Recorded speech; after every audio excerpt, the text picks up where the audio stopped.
Hello, this is Tony Heller from RealClimateScience.com, setting the record straight about climate. John Dillinger, the gangster, was gunned down in Chicago on this date 85 years ago by federal agents. He was an early victim of climate change. Let me explain why. Here's the front page of the Albuquerque Journal from July 23, 1934. Dillinger killed in Chicago. Desperado walks into gun trap of U.S. officers. Let's take a closer look at that. He is shot down in front of theater where he had been attending melodrama.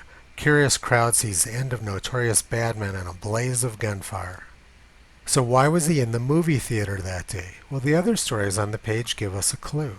Deaths in heatwave reached 278, unprecedented toll of life during past 7 days, all sections. Crops ruined in many parts of the country. Chicago has 101 degrees. Movie theaters were one of very few places which had air conditioning in the 1930s, so people who could afford it would go to the movie theater and stay there for as long as they could to escape the heat. My mother grew up in New York in the 1930s, and she told me that was the reason why they invented double feature matinees, because people would come in to escape the heat. The 1930s was by far the hottest decade on record in the United States. No other decade came even close. So let's see what temperatures were like in the United States on July 23, 1934, the day John Dillinger was gunned down. The purple dots show locations which were over 100 degrees on that date. As you can see, almost the entire Midwest was over 100 degrees. In fact, it was the 9th hottest day on record in the Midwest. The Midwest has only had 14 days since 1895, which averaged over 100 degrees, and they all occurred in 1901, 1934, and 1936. They've never had another day in the Midwest which averaged over 100 degrees. So I put a red star on the dot representing July 23, 1934. And it wasn't just a one-day heat wave. It was an incredible protracted heat wave. In fact, from July 19, 1934 to July 26, 1934, Mexico, Missouri was over 110 degrees every single day.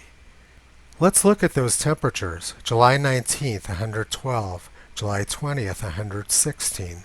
July 21st, 115. July 22nd, 112. July 23rd, 112. July 24th, 114. July 25th, 114. July 26th, 113. Temperatures like that in the Midwest are completely incomprehensible now. To put this in perspective, the Midwest almost never gets above 100 degrees anymore, much less 110. And here's a graph of every single 110 plus degree reading in Missouri since 1895. Missouri has had a total of 40 days since 1895 over 110 degrees, and all but one of them occurred before 1960. The last one was in 1980. And every single one of these hot days occurred with carbon dioxide levels below 350 parts per million. Climate scientists say that we need to reduce carbon dioxide levels to prevent hot days, but obviously that's not true because we had a lot more hot days when carbon dioxide levels were lower. So one of the aggravating factors of the extreme heat in 1934 was that there was a record drought across the United States. About 80% of the country was in drought. This was by far the worst drought in the history of the United States, and it occurred at very low CO2 levels. So once again, climate scientists claiming that we need to reduce CO2 levels to prevent drought is obviously total nonsense. John Dillinger, who went into the movie theater to escape the heat, wasn't the only victim of climate change in the 1930s. In fact, millions of people fled the Midwest and the Great Plains in order to escape the heat and drought of the 1930s. They moved to California and became farm workers. John Steinbeck wrote about this poignantly in The Grapes of Wrath. High school kids used to read this back in the days when children were actually taught history. But now school children are taught propaganda rather than history, so they don't hear about this. And if they are taught about the Dust Bowl of the 1930s, what they're taught is that it was farmers' fault, that the farmers caused this. The theory being that bad farming practices led to the heat and drought of the 1930s.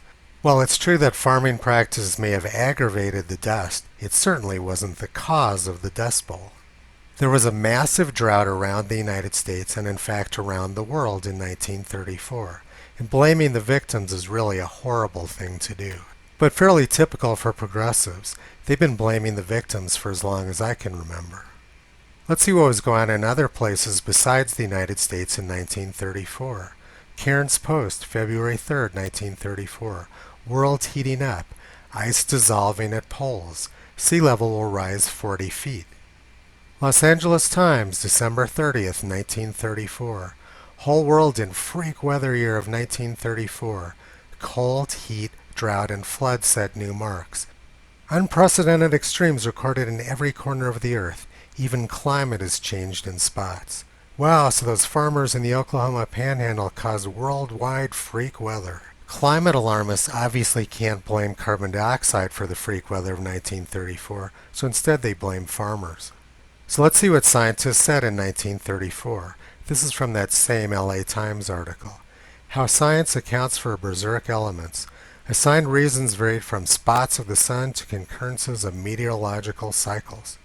This berserk weather, record heat, and worldwide drought is what climate alarmists now describe as the stable climate of low CO2. And they say that if we lower CO2 levels, they can bring us back to the lovely climate like we had in 1934. Now let's look at what the chief meteorologist of the U.S. Weather Bureau said about the weather in 1934. Worldwide drought is seen likely. Weatherman admits there is something wrong and that no one knows why. By Joseph Kinser, Chief Meteorologist, U.S. Weather Bureau. Washington, June 21, 1934. What is wrong with the world's weather? Is a question I've been asked many times in the past few weeks. It's much simpler to describe what is happening than try to tell why, for the truth is that no one knows why. It is quite possible that the entire world is headed for a dry period. We've known for many years that periods of high temperature and droughts go together. We do not know whether the drought causes the high temperature or the high temperature causes the drought. It's like the question, which was first, the chicken or the egg?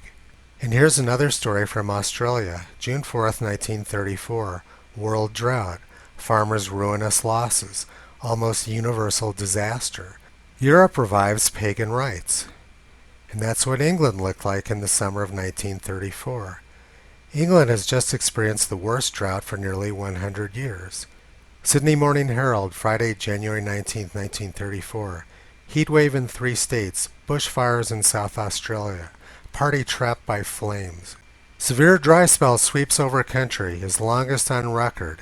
Unparalleled in duration, scope, and intensity, the drought now covering 3/4 of the United States will breed upon itself until some major climatic disturbance occurs to break it up. So this horrible climate of the 1930s is what climate scientists now call the stable climate, which they want to bring us back to. You would think that climate scientists would want to try to understand and explain the extreme weather of the 1930s, but they do something completely different. They erase it. This is the NASA U.S. temperature graph from 1998, and they correctly show 1934 as being by far the hottest year on record in the United States, and 1998 being much cooler. Now let's look at the current version of the same graph. Look what they did. They cooled 1934 way down and warmed 1998 way up to make 1998 warmer than 1934. I'm going to flash back and forth between the two graphs a few times so you can see what they did. 1998 version, 2019 version, 1998 version, 2019 version. 1998 version, 2019 version. They turn cooling into warming. This is straight out of Orwell's Ministry of Truth, rewriting the past. Once again, I'll make the point that these people are not scientists. They're propagandists pretending to be scientists. Actual scientists want to understand the past, not rewrite it. In 1934, gangsters like John Dillinger were easy to identify by the way they dressed. And they still are in 2019. We just have a different type of gangsters now. They dress in white lab coats, but basically they're running the same racket. They say, "Nice little climate you got there. We wouldn't want anything bad to happen to it." Instead of extorting money with direct threats of violence like Chicago gangsters did, these people are extorting money with threats of climate violence. They're running a protection racket just like Chicago gangsters. I've talked to people in the climate science community who are perfectly aware of the fact that climate alarmism is largely nonsense. But they justify their dishonesty with excuses like, well, we need to lower CO2 levels to prevent ocean acidification anyway. Or another one is, well, we need to transition to green energy anyway to save the environment. Both excuses are complete nonsense. One of the reasons I do this is to prevent green energy from destroying our environment. These climate scientists are just rationalizing their bad behavior with even worse excuses. Visit Toto on the web at realclimatescience.com. He's been pulling back the curtain on junk science, propaganda, and organized crime for a long time.